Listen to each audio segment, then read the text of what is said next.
ওখানে প্রতিদিন গিয়ে আমি ওর সাথে আড্ডা দিতাম। ওর বন্ধু, বন্ধু মানে খুব ভালো বন্ধু, মানে গার্লফ্রেন্ড। কি যেন নাম বললো, এই যে দেখো দেখো আবার ভুলে গেলাম। ইভানা। ও হ্যাঁ হ্যাঁ হ্যাঁ, ইভানা কিছুদিন আগে ওই দেশ ছেড়ে এখানে এসেছে।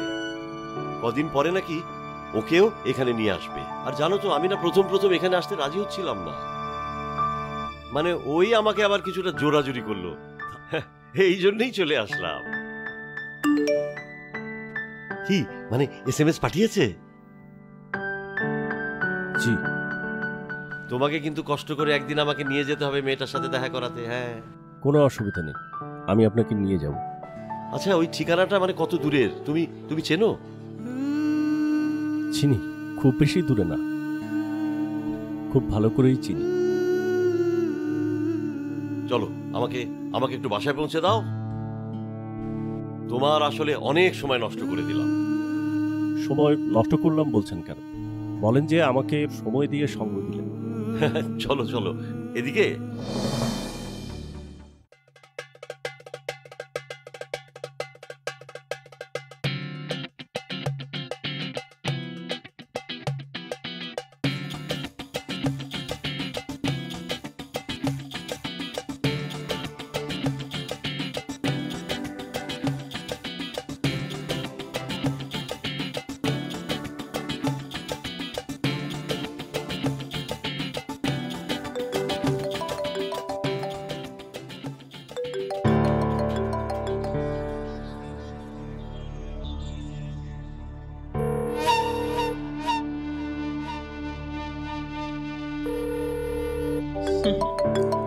এতদিন পরে তুমি কল করেছো।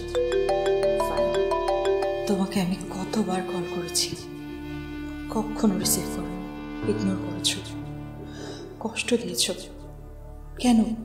শুধুমাত্র আমাকে বুঝিয়ে দেওয়ার জন্য যে আমাকে তুমি ভুলে গেছো, আমাকে কষ্ট দেওয়ার জন্য, তাই তো? অকারণে, অপ্রয়োজন। আর আজকে নিশ্চয়ই আমাকে তোমার প্রয়োজন হচ্ছে, তাই কল করেছো না? এখন যদি আমি রিসিভ না করি, ঠিক তোমার মতো আমিও যদি তোমাকে ইগনোর করি, কেমন লাগবে তোমার? দুটো কষ্ট হবে খুব।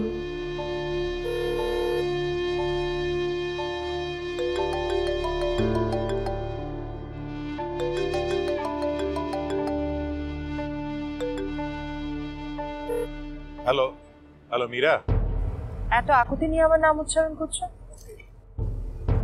কি করে সম্ভব? মীরা আমার কথা শোনো। শুনছি তোমার কথা, তার আগে তুমি আমার কথা শোনো।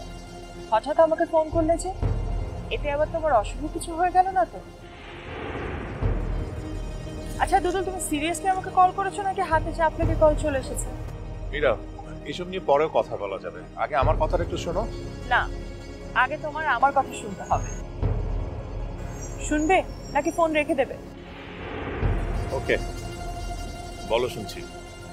ও, তার মানে তুমি চাইছো না আমি ফোনটা হ্যাং আপ করি? Good, very good. ওকে, কি কথা বলবে তুমি বলো, তারপরে আমার কথার উত্তর দাও। আচ্ছা, এত অস্থির হচ্ছ কেন বলো তো? সারা রাত পড়ে আছে আমাদের কথা বলার জন্য, নাকি রাতে আমার সাথে কথা বললে তোমার লক্ষ্মী বউটা আবার মুখ গোমরা করে বসে থাকবে?